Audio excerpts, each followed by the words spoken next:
All right. Good morning, everybody. Hump day. We're going to get some inflation data today. It could possibly cause a little bit of movement in the market.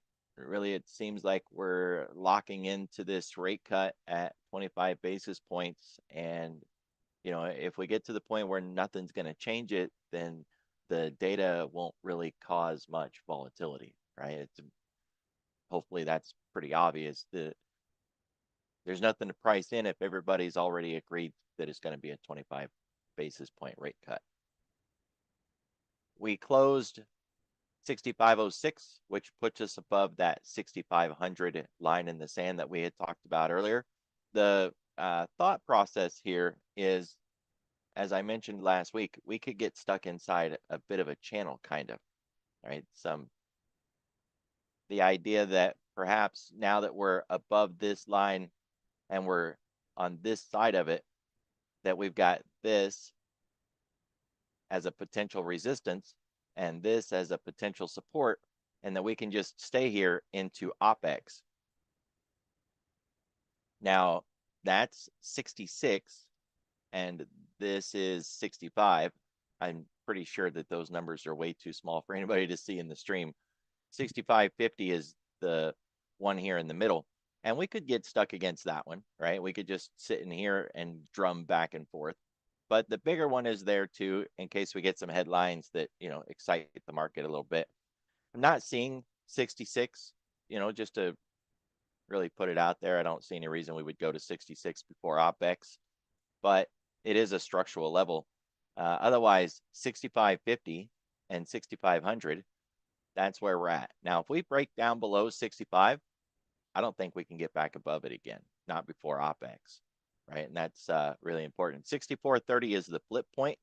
So we would have to break 6,500 and fall all the way down to 64.30 before we would begin to see dealer hedging dynamics change. And that would be all the way down here. Long ways off, right? And no reason for that either.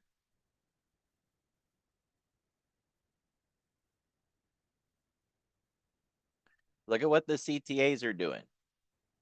They're buying with both fists. They can run their mouth and talk game all they want, but it always comes down to follow the money, right?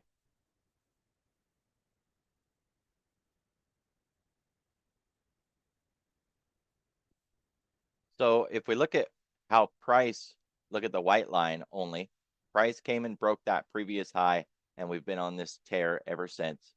Well, if we look at CTA positioning, just looking at the green line, we're not back at the all-time high level.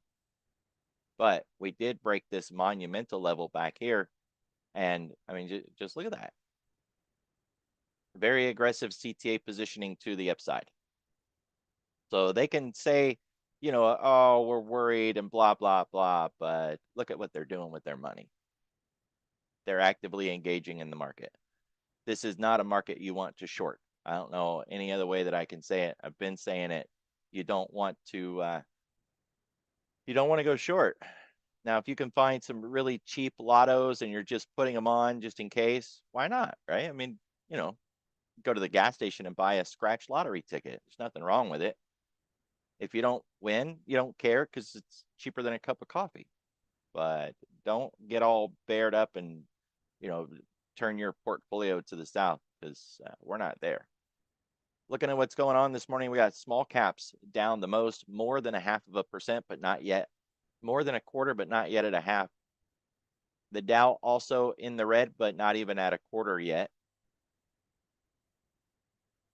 And China's down, which if you look at the 5-day change, it had to happen at some point. So, Japan's basically flat, Europe up about a quarter. Then we got the NASDAQ and the S&P leading the way. It's really important when you notice that, right? The NASDAQ's usually the leader because it's got the hyperscalers plus all the other tech stuff in it. And the S&P generally follows that with its financials that it has in there. when you have the S&P leading and the NASDAQ taking a backseat, you want to pay particular attention. We don't need to act on it at this point, but we do want to watch that for a potential sea change within the hyperscalers or the Mag 7 complex, the Tesla, Amazon, Apple, Microsoft, NVIDIA, blah, blah, blah, right? Which reminds me, I was going to mention this more often. There is the NY Fang group, right? And it's hard to keep track of what names are in there. It seems like it's always changing, right? So if you was to Google NY Fang index and you want to look at the ICE one, right? The NY Fang plus index, there is a website that will keep track of it for you and tell you the names of the companies that are in there, right? And it does change. This isn't the hyperscalers necessarily. This is the one that goes into the ETF called the NY Fang. Two different things, but I keep track of this one all the time because it does rotate and I want to see who the new up and comer is, right? Like who's getting booted and who's taking its place. For a while, AMD was in here. It changes, right? Sometimes Netflix, there it is, and PayPal is in here, and then other times it's not. So you can always just go over here. It's free. It doesn't cost you anything. It's the ICE website, ice.com, equity index, FANG plus. You don't have to remember all that. Just Google NY Fang and then scroll down in the Google search results until you see the ICE website. Right now, Broadcom and Now and Crowd are three that I would bet most people don't associate with the NY Fang. You know what I mean? Like those names probably aren't top of mind when you think of the Mag 7 or the NY Fang group. So yeah, I need to mention this more often because I don't think a lot of people know that that's even a thing. We are going to get that inflation data today, producer price index and the core PPI. It's all at 8:30. The wholesale inventories really, I mean, look at the numbers. Nothing, right? Nothing there. So by 8:30, whatever we get, we should hold it for the day. If it's going to be bearish, we just stay bearish for the day. Bullish, we'll stay bullish for the day. Now, it's not done yet, though, right? Because then tomorrow we got CPI, and then we're going to start getting those job numbers. So with whatever we get today, we might still end up in hurry up and wait mode for tomorrow. We got the 10-year auction today at 1 o'clock, and we've got crude oil inventories. I know crude it's not as valuable or as important, influential. That's the word I'm looking for. It's not as influential as it was, say, 15, 20 years ago. I get it. I worked on the drilling rigs. I understand. But it still has impact. And why would you not pay attention to the data when that data could run you over, right? So keep your eye on the clock.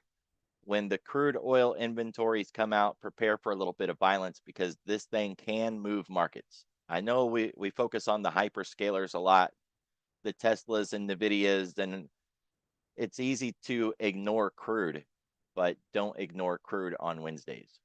Yeah, especially with Poland shooting down Russian drones last night, right? That's really hyping everybody up about more sanctions and going after the shadow fleet that Russia has that's moving its crude around. We could see some radical changes to the crude space or the energy space over the next 4 to 6 weeks. So, you know, that would likely be front run by the U.S. strategic petroleum reserves. Keep your eye on that.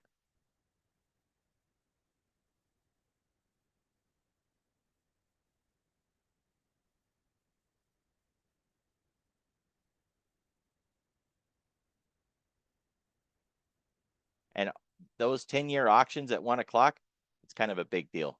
I know you don't hear about it anywhere. It seems like I'm the only one that ever talks about these auctions, but pay attention today at 1 o'clock.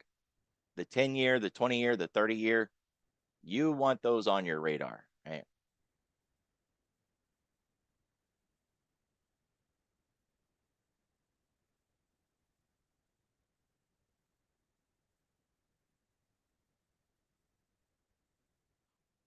No changes to the call and put wall. They are where they were. We're still riding above the volatility trigger. It feels like it's higher. I never checked to see if the zero gamma and volatility moved, but that feels like it's higher. I can check if anybody really wants to know. Or you can just look at the post, right? Every day I take a picture of those levels. It's the black picture with the white writing. Just look at today's and then go back to yesterday's and see if the numbers are different. That seems higher than it was. Otherwise, we're breaking out of that Friday level, right? This is 9.5. It's Friday. It is the box that we've been inside of. That's why we're IX10, but we're getting that breakout. I don't really have an opinion on whether or not this breakout is going to stick because we got the economic data today.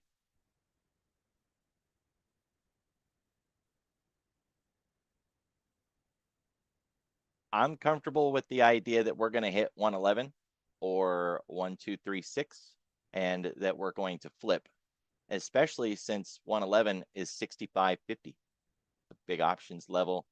And it's very likely where we stall out on this run if we can even get there, if we don't stall out before that. It's sure trying though, isn't it?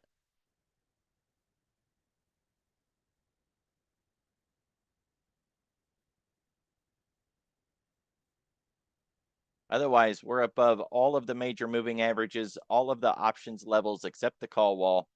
And there are other levels, right? That's what all these other red lines are. They are additional gamma levels and combo levels. I personally don't use those all that much, but if you go to the Spot Gamma website and you ask them about these levels, they'll say that they're really important levels, especially since the call wall and the put wall are generally really far away. And this is a good example today. The put wall is all the way down here. The call wall is all the way up there. They're not going to be a part of your trading day today unless something really bad happens or something really good. So if those are rarely in play on a day-to-day basis, what is in play a lot more often are these other gamma levels, the combo levels and the large gamma levels. Now, me, I've got enough pivots. I don't need more. So I don't pay really much attention to them other than just to recognize where they're at. But they are worth considering, especially if we're going to be hitting one of them at some point in the day. Overnight volume at 62 and a half. That's pretty good. It's a little higher than what we've seen recently. We've been in the 50s and the 40s. So a little higher than normal, but not out of line. And we had a reasonably decent move. The kill zone from 2 to 4 expanded nicely. The initial balance from last night was broken after midnight. Nice little run up before Europe opened up. Nothing really here that screams something is out of line or out of character, out of context. We're just continuing that bullish exuberance. Even the pullback here was more attributed to what was going on in Europe at the open and their news than anything with the US or a bearish bias. So that's why it was wiped out so quick, right? We had that knockback and we just took it right back up again and went even higher. It wasn't like a liquidity gap close where we just ran back up and stopped. We ran back up and exceeded it and went even higher above that.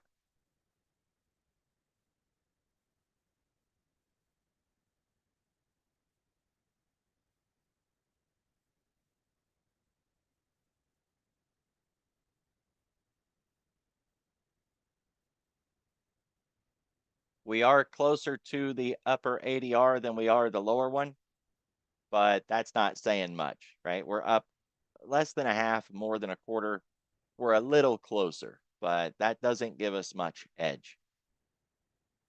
The lower ADR is inside of yesterday's trading range, which makes it more likely that we would hit that. But we're closer now to the upper one than the lower one, and it's likely that we just continue that move. The thing is, 8:30 is coming close, right? It's 45 minutes away. And if we don't get to that red line before 8:30, then when we get the data, we could get one of those liquidity gap candles that wicks us up into that level, and it doesn't really count. So the clock's ticking. They're not hedging it this morning, so they're not really worried about the PPI. Tomorrow's data may be the more important, honestly, rather than today. But like I said at the start of this, if they're pretty set on the idea we're going to get the 25 basis point rate cut no matter what, they're not going to care what the data is. And that kind of highlights itself because we don't see that market maker move up here.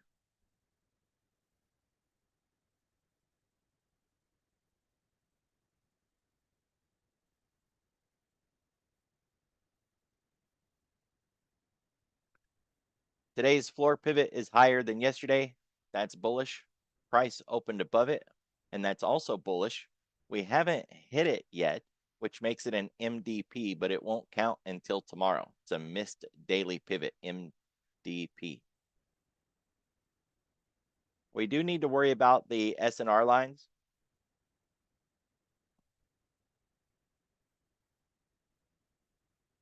So we'll just turn those on and see where we're at. Yeah, that's what I thought. R1 65.48 basically. And the concern is that we stay between R1 and S1 and that we just hold the line. It's very much like the ADR red lines.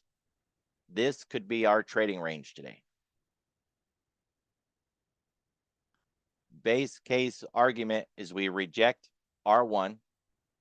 We test the floor pivot. Maybe we overshoot it, maybe not. But that we don't break yesterday's low and that we close, in a reasonable distance above yesterday's half, right? Because yesterday's half is kind of that line in the sand for maintaining a bearish or bullish posture on the short term. So we'll just look at that. 65.11 is yesterday's mid.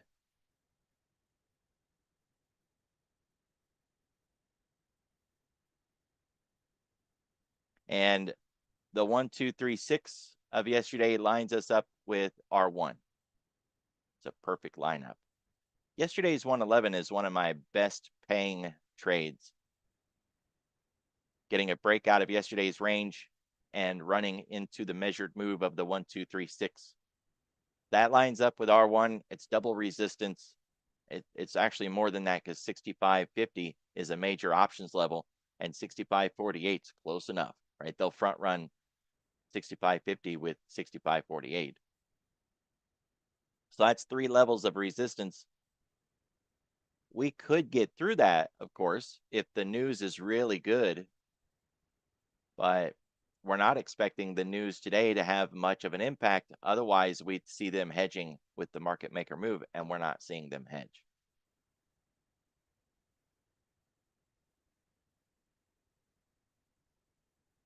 So R1 and S1. S1 is 6,500 or 6,501, basically. With the 50% at the cog line, 6,511.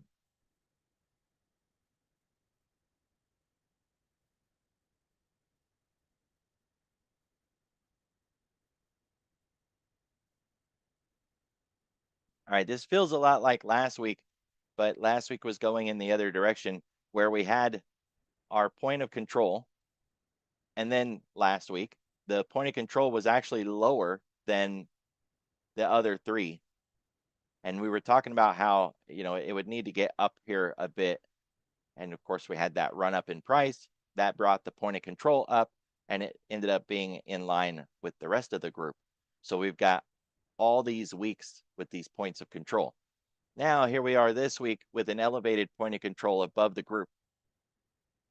I kind of want to see it get back down in here And for that to happen, we need price to go down and put a lot of work in down here, a lot of volume, put a footprint in so that the point of control comes down.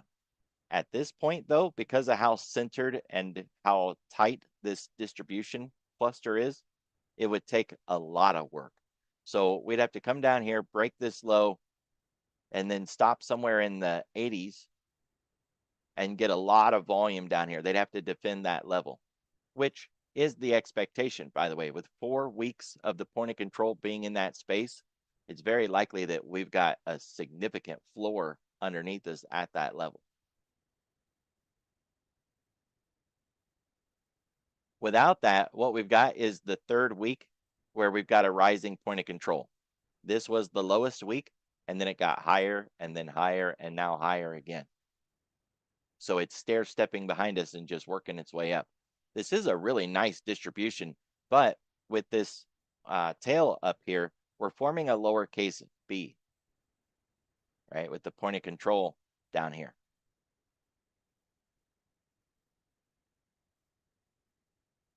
We've talked about it before, but it's always worth mentioning again. We're not seeing a bunch of sellers defend this level. We're just seeing exhaustion from the buyers. You want to keep your eye on this part of the profile to see if we get a bump that looks a bit like that, only at the high up here. That would show that a bunch of sellers were up here defending this level and holding it back. But if we run up and then we just fade back down again and it stays really shallow like that,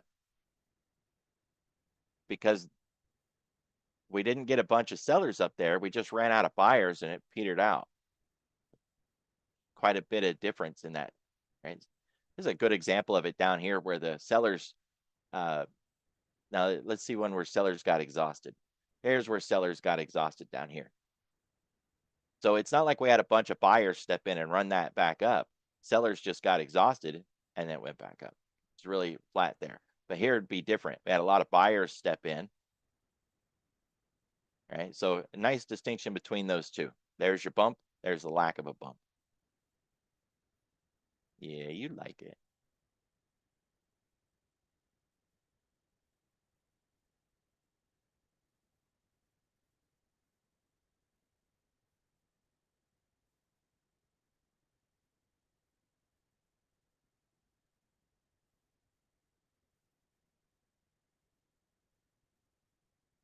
$10-day, 30-minute volume profile and TPO. The TPO is a lot cleaner, but it has a wider value area. The point of controls are not lined up at all, and it's giving us a little bit of a hint at where we might see the point of control go from the volume profile. But right now we're taking these candles out, and it's no idea where it's going. Very likely it's going to be 64.68. It's going to be down here, or 64.80. And that lines up with those 4 weeks of points of control that we were looking at, right? As it should, because 30 days lines up really nice with those 4 weeks.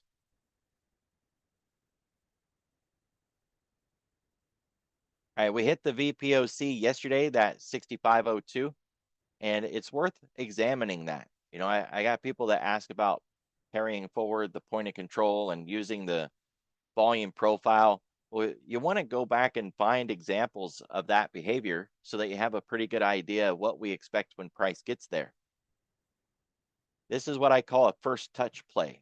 It came down and hit that level and immediately responded by moving in the other direction. Now, that didn't turn it away for the day. We went back down there and we hit it again, and then we broke it.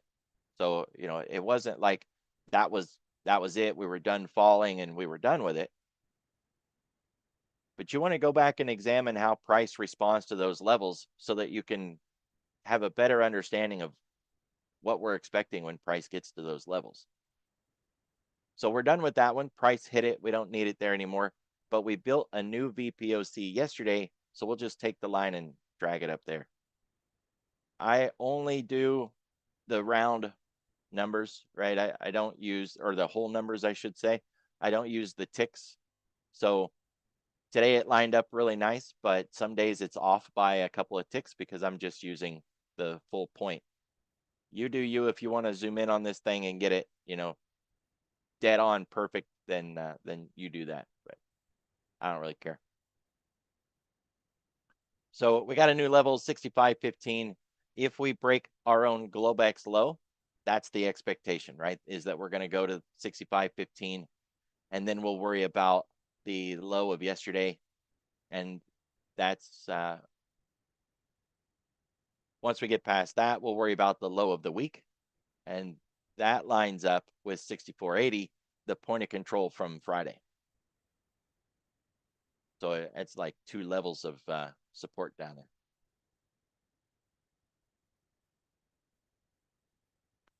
We are almost to the edge of the weekly expected move. Almost. Hand grenades and horseshoes. Now, mathematically, statistically, we're supposed to close inside this box Friday afternoon around 70% of the time. It's like 69 point blah, blah, blah, right? 68, whatever. So 1 standard deviation move.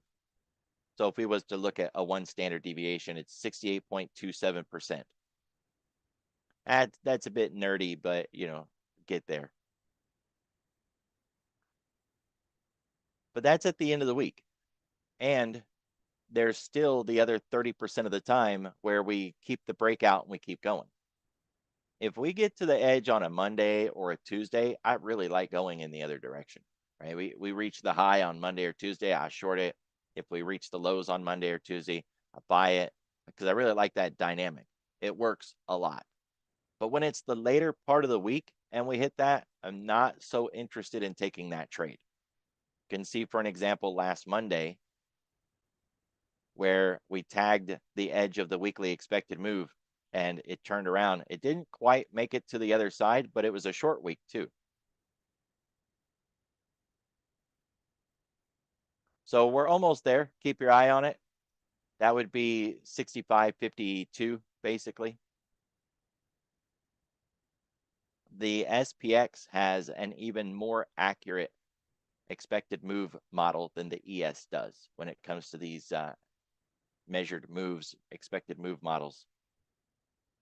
We're still riding more than 2.25% above the 10-week, and we're actually on our way back up. This is very likely a little bit of a speed bump. I don't see it as another trip back to the highs like this bar here. We're just working our way down nice and easy, and now we've got a little bump to the upside. I would not see that as aggressively bullish, right? That's not even how we use this thing. It's just a perspective on how far away from the 10-week are we, and does it owe us any sort of mean reversion or pullback? Have we moved too far too fast? And the answer is no, or we're good. And that shouldn't surprise because we haven't done anything, right? We're sitting inside of our own weekly range. Of course, we haven't moved too far.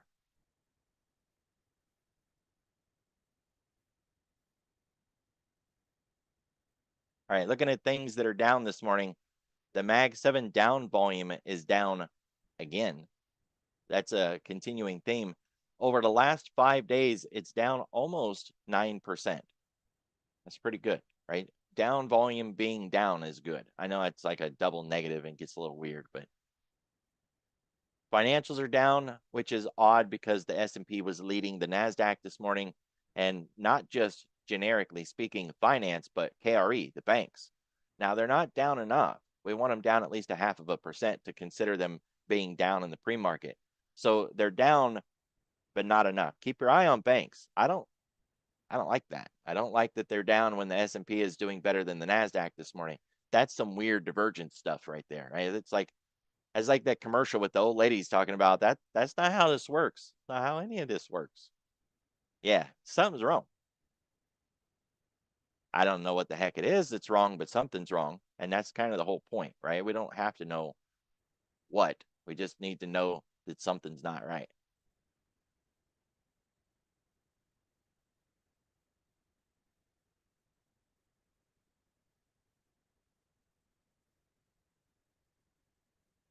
Got breakouts in China. S&P 100 is a little weird. Quantum keeping that That's a breakout in quantum. I thought it was yesterday. UFO continuing the breakout from yesterday. Metals and mining, Mag 7 group, China, precious metals, miners, communications. The breakout continues. But looking at what's up this morning, what's up? One of those tricky ETFs that I've pointed out before is IGV. So there's some ETFs like Cloud that will tell you it's up in the pre-market, and then it really isn't up, right? It was actually up from after hours the night before, not up in the pre-market this morning, which is two completely different things. So when you see that Cloud is up in the pre-market, always go check. What you'll find a lot of times is that it's just a little algo print like this, and it was from the previous night, not from this morning. So when we see IGV up, that's another one of those that are sneaky, and it can lie to you. It says it's up 2.7, but you want to go check that. All right, well, this is good. It actually is up. We've got some candles in there. We've got some real price action in it, and it's from this morning. A lot of times IGV will say that it's up, but it was really just this after hours move and then nothing in the pre-market today.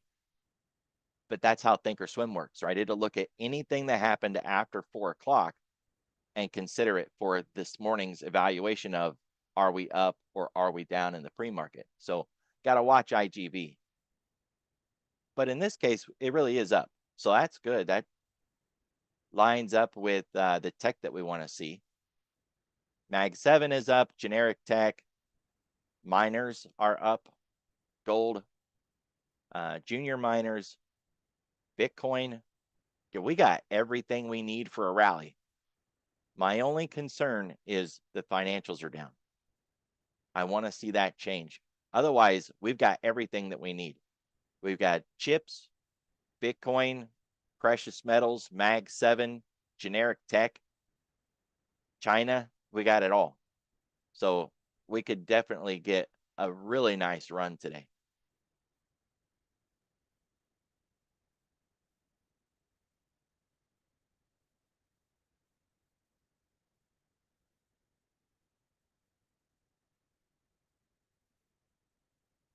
Keep your eye on financials. I use KRE because XLF is just really generic, right? If you look at XLF, you're looking at trading desks and insurance companies, brokerage firms. You got the whole smorgasbord in there.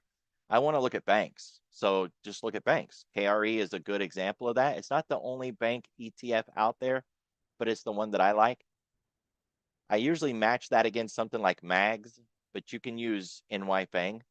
The problem with NY Fang is it doesn't have any activity in the pre-market. So then, you're left wondering what's going on out there. So I like MAGS instead. It's a newer product than the NY Fang, but I like it. Those two on the intraday give you a pretty good idea about tech versus finance. And you can have like what we have here yesterday, where we had tech sideways through the morning and then it started to rally in the afternoon, with finance sideways in the morning and it started to fade in the afternoon. You can have that, one going down, one going up. What's better is if they're both going up or they're both going down. So that's the dynamic that we want to see today. So far, we got finance down, tech up, but we want both of those moving in the same direction.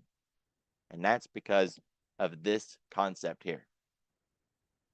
The top three are risk on, bottom three are risk off, three in the middle are midline.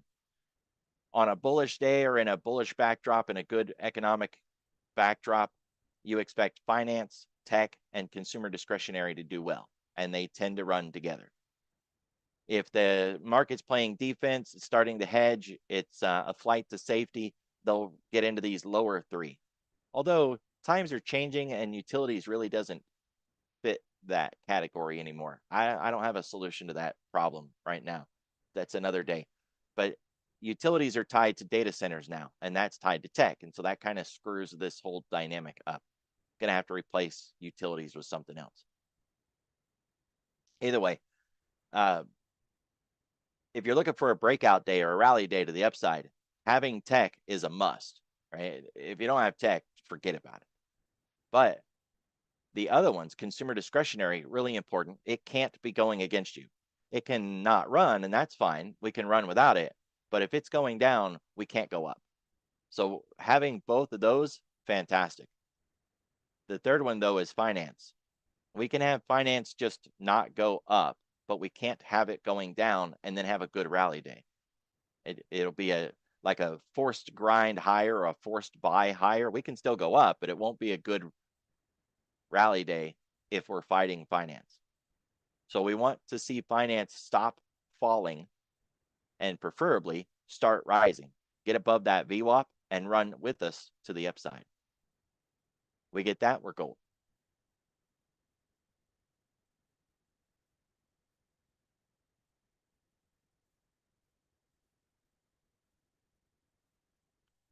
$66 looks good today. We've already got our inside day breakout. All we've got to do is keep it, get past this inflation data at 8:30, and let's do the thing, right? GTFO, get out of the box. We're already out of this box, which is yesterday's price. So we got that. We got the Busby twice. But the next box that we have to get out of is our own Globex range, this box. So to the downside, we'd have to run all the way down, break the ADR, break yesterday's low, and then run to the full ADR. But to the upside, all we got to do is break this last wick, and we can keep on going to the next ADR level. Data in 23 minutes. Don't forget there's an auction at 1 o'clock today. Everybody be careful, be safe. I'll see y'all tomorrow.